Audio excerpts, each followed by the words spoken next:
के एग्जाम्पल ये है कि which bulb lights up bright and earlier, कौन जल्दी ऑन हो जाएगा और कौन ज्यादा ब्राइट होगा जब स्विच को बंद करेंगे। ये देखो, जैसे ही आपने स्विच को दबाया बैटरी ने करंट सेंड करना शुरू किया। मान लो बैटरी ने कितना करंट सेंड करना है, 5 एम्पियर। वो एकदम 5 नहीं करेगी, वो 0 1 2 3 4 5 करेगी। स्विच ऑन होते ही करंट एकदम 5 नहीं होता, 0 1 2 3 4 5 करेगी। करंट यानी कि वायर में बढ़ेगा जब तक उसका मैक्सिमम करंट नहीं हो जाता। जब तक 0 से 5 नहीं होता तब तक तो करंट बढ़ ही रहा है।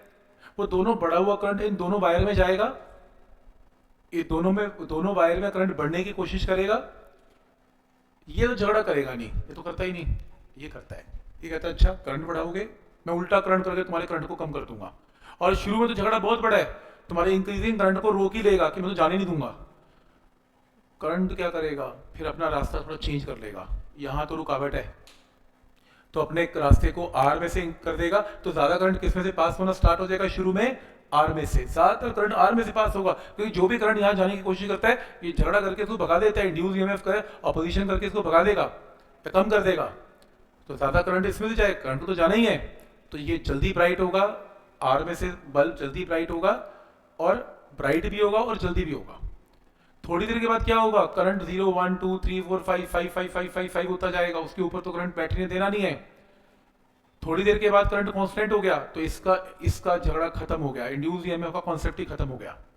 फिर करंट बराबर जाएगा तो दोनों ब्राइट हो जाएंगे, फिर कोई कंपैरिजन नहीं है दोनों में। तो उसके बाद वो कह रहे हैं क्या ये इक्वली ब्राइट हो जाएंगे थोड़ी देर के बाद? बिल्कुल हो जाएंगे, क्योंकि इंडक्टर ऑपोजिशन शो करना बंद कर देगा।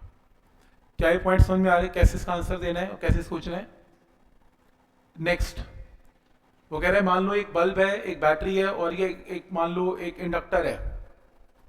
इंडक्टर अगर एयर कोर कॉइल है, एयर कोर का मतलब बीच में हवा है, तो इसकी वो कह रहा है कि इसमें ये बताओ, अगर ये बीच में हवा है तो इसकी जो एल की वैल्यू है, सेल्फ इंडक्टेंस क्या होती है, एल की वैल्यू कैसे चेंज होगी अगर मैं नंबर ऑफ टर्न्स को क्या कर दूंगा, डिक्रीज। अब एक इंडक्टर का एल का फॉर्मूला हमने किया आज, अगर मैं नंबर ऑफ टर्न्स घटाऊंगा तो एल की वैल्यू भी घटेगी, इंडक्टेंस घटेगी।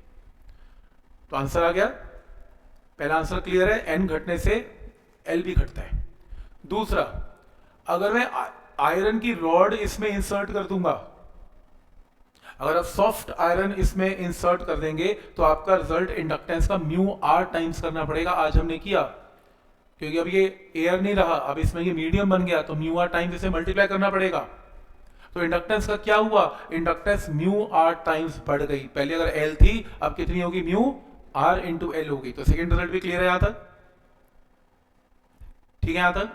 नेक्स्ट है, when key is pressed lamp glows dimly and when open lamp becomes bright, why? वो कह रहा है जब मैं इसको की को जब बंद करता हूं, दबाता हूं, सर्किट में करंट को इंट्रोड्यूस करता हूं, तो ये बल्ब ना डिम हो जाता है, और अगर मैं इसको ओपन कर देता हूं, करंट को जीरो करता हूं, तो ये एकदम चमकता है। ऐसा क्यों? रूल नंबर 1, जब मैंने इसको बंद किया तो ये अजम्पशन है मेरी, अजम्पशन, उसने कहा ये ब्राइट हो गया, नहीं सॉरी उल्टा, जब मैंने इसको बंद किया तो ये डिम हो गया। डिम होने का मतलब इसमें करंट कम गया होगा, पक्की बात है। इस बल्ब में कम करंट तभी जा सकता है जब इसकी रेजिस्टेंस बहुत ज्यादा होती होगी, कम होती होगी, सॉरी, बल्ब की ज्यादा होती होगी और इसकी कम होती होगी। मैं रिपीट कर रहा हूं, जब मैंने इसमें इसको दबाया, क्वेश्चन पूछ रहा है कि ये डिम हो गया, क्यों? ये डिम इसलिए हुआ होगा, मैं अंदाजा लगा रहा हूं, जब इसमें करंट कम गया होगा और इसमें ज्यादा गया होगा।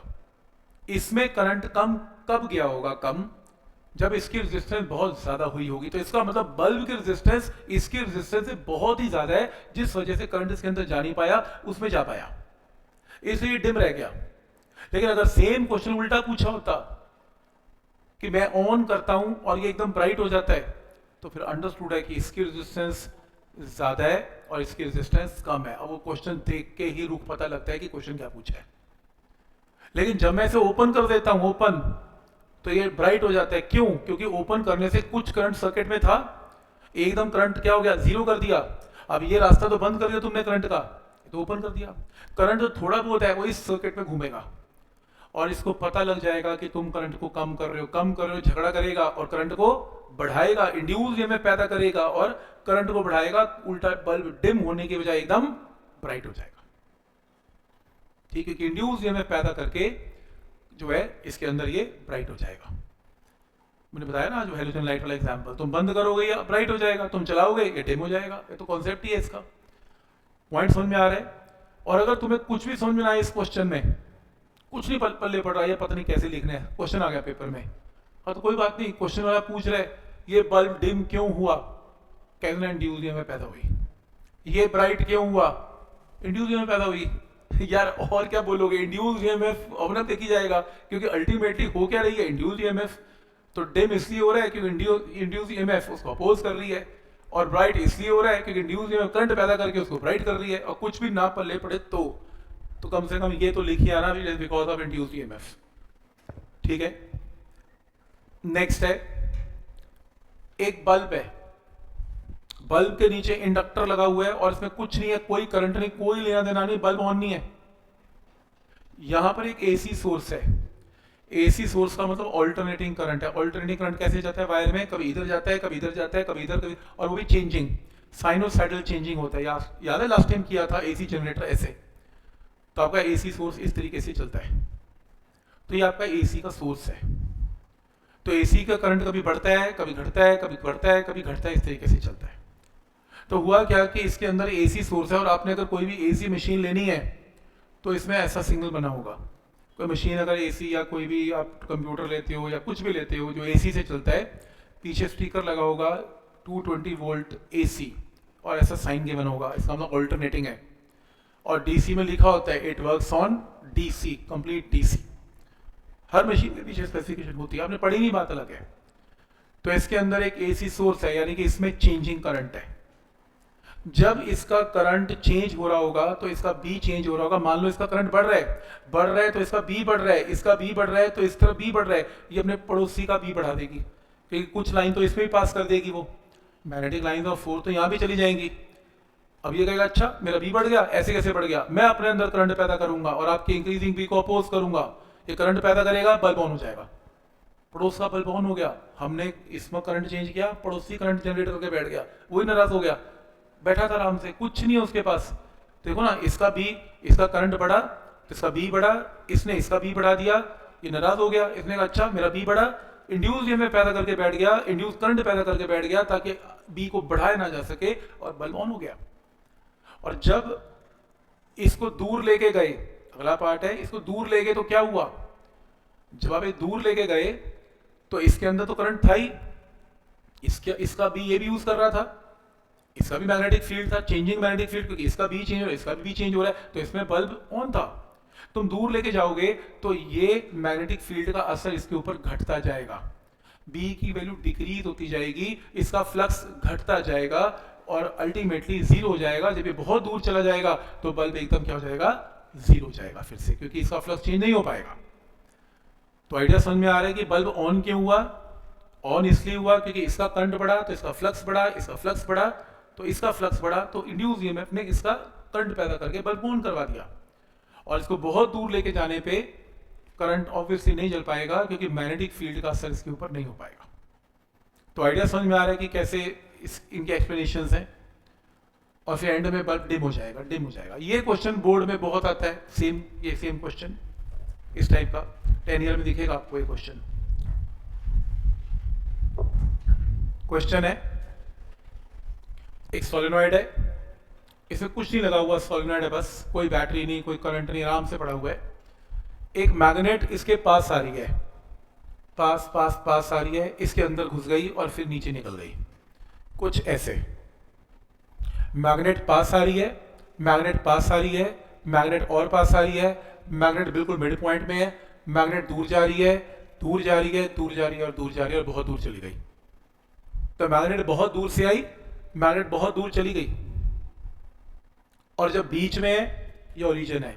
इसके पहले में क्या बोल रहा था, मैग्नेट पास आ रही है, इसमें क्या बोल रहा हूं, मैग्नेट दूर जा रही है। इसमें कुछ नहीं बोल रहा, ना पास आ रही है ना दूर जा रही है, मिड पॉइंट में, ये किसी कैटेगरी में नहीं है। तो कह रहा है कि इसमें ईएमएफ पैदा होगी। ईएमएफ का ग्राफ प्लॉट करो। जब ये नॉर्थ पास आ रहा है तो ये पोल भी नॉर्थ डेवलप हो जाएगा और इसमें करंट पैदा होगा सच दैट यहाँ पे नॉर्थ पैदा करके ये नॉर्थ नॉर्थ को रिपेल करेगा, इसके पास ना आए। जैसे जैसे पास आती रहेगी ईएमएफ बढ़ती रहेगी, मिड पॉइंट में आते ही ईएमएफ जीरो हो जाएगी। फिर से पता लगेगा मैग्नेट दूर जा रही है, दूर जाने के चक्कर में उल्टा ईएमएफ जनरेट करके इसको पास बुलाने की कोशिश करेगी, ईएमएफ फिर बढ़ेगी। लेकिन जब ये बहुत दूर चला जाएगा ईएमएफ जीरो हो जाएगी। तो इसका ग्राफ कैसे बनेगा देखो, जब मैग्नेट बहुत दूर से पास आ रही है तो जीरो ईएमएफ, फिर मैग्नेट कॉइल के काफी पास आ गई तो ईएमएफ बढ़नी स्टार्ट हो गई, उसका फ्लक्स बढ़ना स्टार्ट हो गया। मैग्नेट घुस गई कॉइल के अंदर तो फ्लक्स कम होना स्टार्ट हो गया और मिड पॉइंट पे बिल्कुल क्या हो गई, जीरो। फिर मिड पॉइंट से नीचे निकली तो मैग्नेट दूर जा रही है, दूर जा रही है तो उल्टी ईएमएफ जनरेट होगी। उल्टी का मतलब करंट क्लॉकवाइज था तो एंटी क्लॉकवाइज हो गया, और फिर एक बार मैक्सिमम हो गई और कॉइल फिर मैग्नेट बहुत दूर जानी स्टार्ट हो गई तो ईएमएफ घटनी स्टार्ट होगी। तो ऐसा ग्राफ है। This is not a sine graph, बस ऐसे मिलता जुलता ग्राफ है। तो ईएमएफ बढ़ी, जीरो हुई, डायरेक्शन चेंज हुई, बढ़ी और जीरो हो गई। तो ग्राफ प्लॉट कर लेंगे, इसका इंपॉर्टेंट है, ग्राफ याद करना है इसका ग्राफ। वो पूछेगा इसे ग्राफ प्लॉट करो, ठीक है। आता